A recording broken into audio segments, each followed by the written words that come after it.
Mic दे रहा हूं sir को। Thank you so much. A very warm good evening, everyone.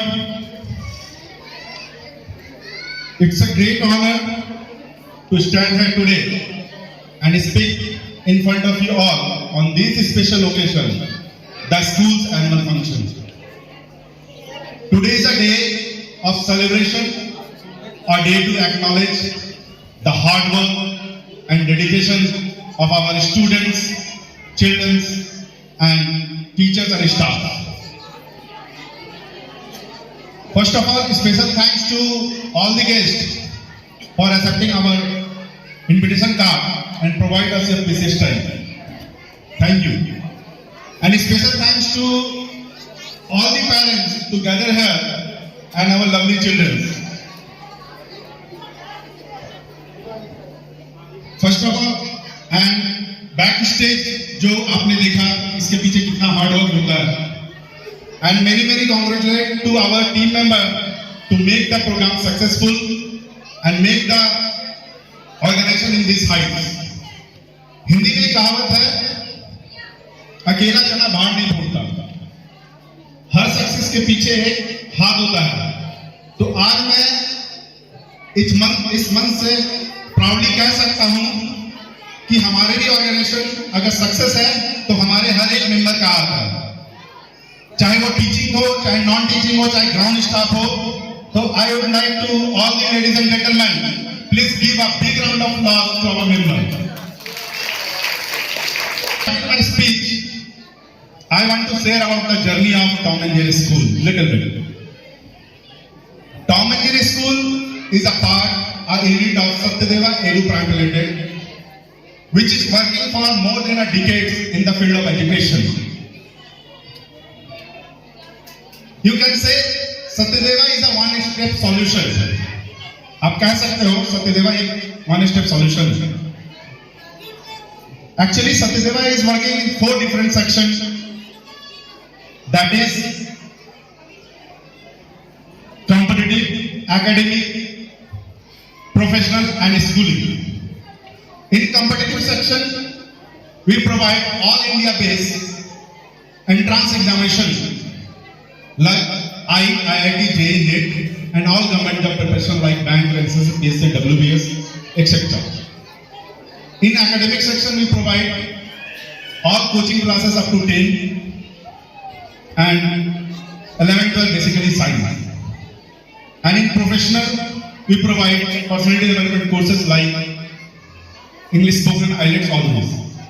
And in schooling, you all are well known to Tom and Jerry School. Tom and Jerry School is a primary school up to class 5 based on CBSE curriculum. आप लोगों को सब कुछ पता है. And good news to all the parents. आज मैं इस मंच से एक इन्फॉर्मेशन देना चाहूँगा. We are also going to start our 10+2 level school within a 2 year. 2 साल के अंदर हमारा वर्क इन प्रोग्रेस चल रहा है. तो आप लोगों के लिए एक खुशखबरी कि हम लोग 10+2 लेवल भी स्कूल जल्द से जल्द ओपन करने वाले हैं. तो thanks to all the parents, all the students who believe us, who support us. Thanks for the supporting.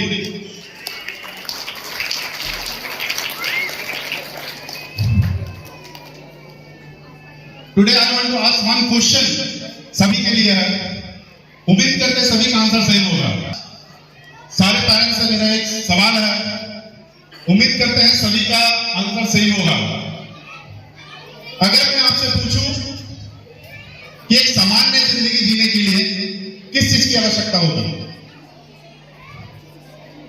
जाहिर सी बात है, फूड, क्लॉथ, शेल्टर, रोटी, कपड़ा, मकान, यही है ना.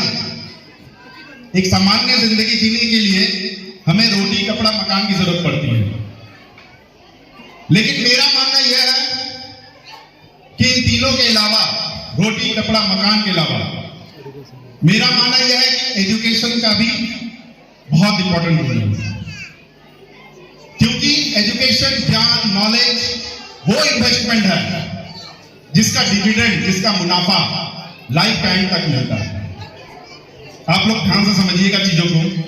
अगर आपके पास धन है, अगर आपके पास बहुत पैसा है तो आप क्या करेंगे? ज्यादा ज्यादा उसे गोल्ड में कन्वर्ट करेंगे, यही ना? धन हो या सोना, उसके कम होने का और खो जाने का खतरा हमेशा बना रहता है। लेकिन इस धन को आप अगर नॉलेज में कन्वर्ट करते हैं तो कभी इसकी ना कभी कमी होगी, ना ही कभी इसकी चोरी हो सकती है। Money, ladies and gentleman, anyone can steal, but knowledge cannot be stolen from you. इसलिए हमारा कर्तव्य, हम लोगों का एक फर्ज है कि एजुकेशन पे ज्यादा से ज्यादा ध्यान देना चाहिए। अगर आपसे मैं पूछूं कि सबसे शक्तिशाली व्यक्ति कौन है, आप लोगों में से है कोई जो बता पाए सबसे शक्तिशाली व्यक्ति कौन है?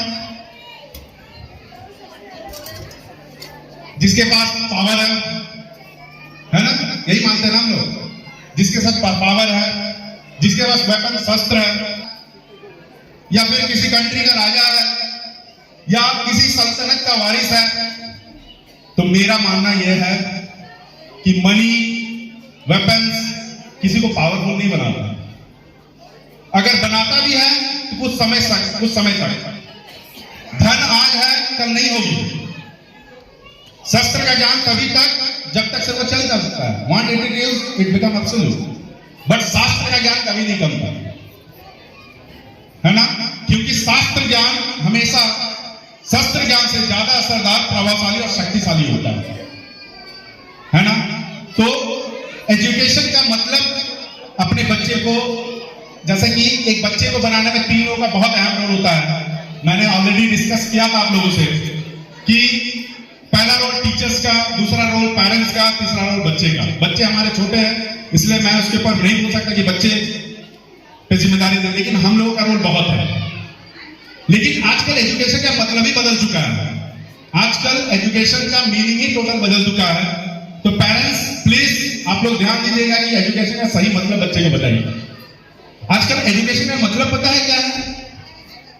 हिस्ट्री की जानकारी इकट्ठी कर लेना, साइंस की जानकारी इकट्ठी कर लेना, उसका एकमात्र पर्पस यह है कि किसी तरीका से जॉब मिल जाए, है ना? किसी तरीका से कुछ घर बंगलो बना ले, कुछ पैसे इकट्ठे कर ले, सारी सुख सुविधा उपलब्ध करा दे। लेकिन मेरा मानना यह है कि सही मायने में एजुकेशन, विद्या, नॉलेज का मतलब यह नहीं है।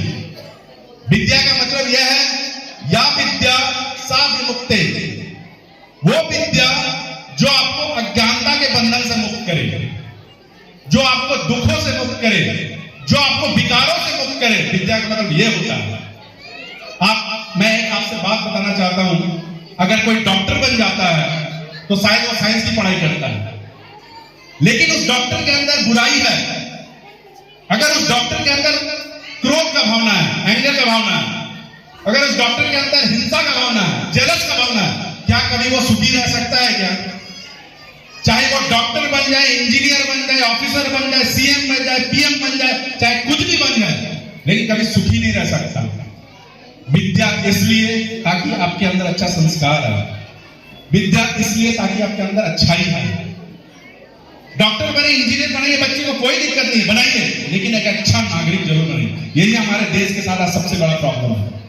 आज हमारे देश में इतनी जड़ता है, इतनी करप्शन है, इसका एकमात्र रीजन यही है कि हम लोग सच्चे विद्या को भुला चुके हैं। इसलिए सही मायने में विद्या का मतलब जाके अपने बच्चे को बताइए। अगर आप जानकारी रखेंगे तभी आप अपने बच्चे को बता पाएंगे। एपीजे अब्दुल कलाम साहब ने एक बहुत ही अच्छी बात कही थी, मुझे याद है। उन्होंने कहा था, in the very old time world was driven by the muscle power, after that world was driven by the money power, and now it is driven by the power of knowledge. पहले दुनिया शरीर के ताकत से चलती थी, उसके बाद कुछ दिन दुनिया पैसे के ताकत से चली, लेकिन अब दुनिया नॉलेज की ताकत से चलती है। आज अमेरिका, फ्रांस, रशिया हम सबसे आगे हैं। शायद उनकी पॉपुलेशन भी कम है, शायद हम लोगों से मेहनती भी कम है, फिर भी हम लोगों से आगे हैं, क्योंकि वहां एजुकेशन का प्रसार ज्यादा है। हमारे यहाँ प्राचीन काल में, एंशिएंट टाइम में बहुत बड़ी बड़ी यूनिवर्सिटी हुआ करती थी, बहुत बड़ी बड़ी university, Nalanda university, Takshashila university. जैसे ही मध्यकाल आया, मतलब मेडिवल आया, हम लोगों ने अंधविश्वास पे ज्यादा फोकस किया, इसलिए हम लोग विश्व में पिछड़ गए। 10th के एसएसटी में हम लोगों ने पढ़ा था कि वर्ल्ड की जो रिचेस्ट कंट्री हो, वर्ल्ड की जो रिचेस्ट कंट्री, वो अमेरिका, रसिया ये सब नहीं थे, इंडिया और चाइना था। लेकिन हम लोगों ने एजुकेशन पे ध्यान कम दिया, हम लोगों ने साइंस पे ध्यान कम दिया, हम लोगों ने टेक्नोलॉजी पे ध्यान कम दिया, इसलिए हम लोग इससे पिछड़ गए। इसलिए अपने आप को, अपने बच्चे को, अपने देश को अगर ताकतवर बनाना है तो एजुकेशन में ज्यादा से ज्यादा ध्यान दीजिए। और यहाँ बहुत सारी बच्चियां बैठी हुई, हमारे यहाँ बच्चियां पढ़ती हैं, लड़कियां पढ़ती हैं। आज की बच्चियां, लड़कियां बहुत खुशनसीब हैं। लड़कियों के लिए मैं खास तौर पे बात करना चाहूंगा, बच्चियां बहुत खुशनसीब हैं। नहीं तो एक जमाना था कि जोर से वो बोल भी नहीं पाती थी,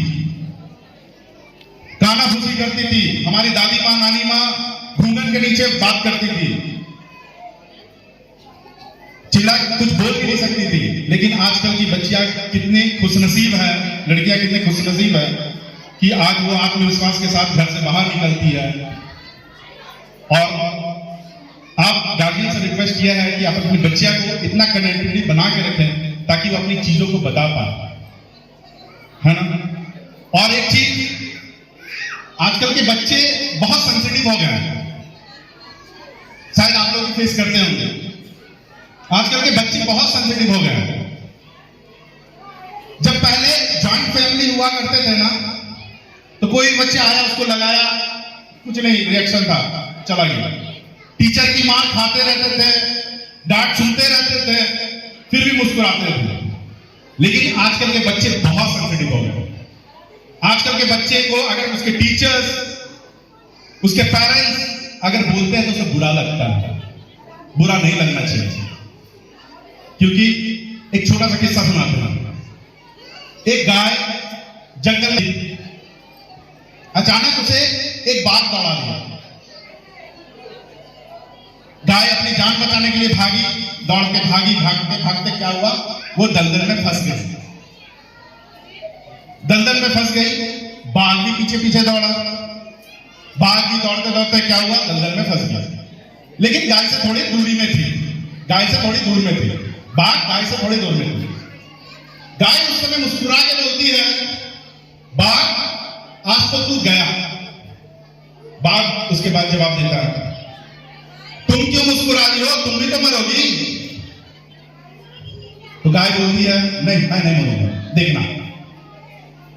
गाय के जो मालिक होते हैं 1 घंटा 2 घंटा क्रॉस करता है, 3 घंटा क्रॉस करता है, देखता है कि वो नहीं आए तो वो ढूंढने के लिए निकलता है। ढूंढते हुए निकलने के बाद वो देखता है कि गाय दलदल में फंसी हुई है, तो वो क्या करता है, 2-4 लोगों को लेके आता है, रस्सी लकड़ी लेके आता है, फिर तरह को निकालता है।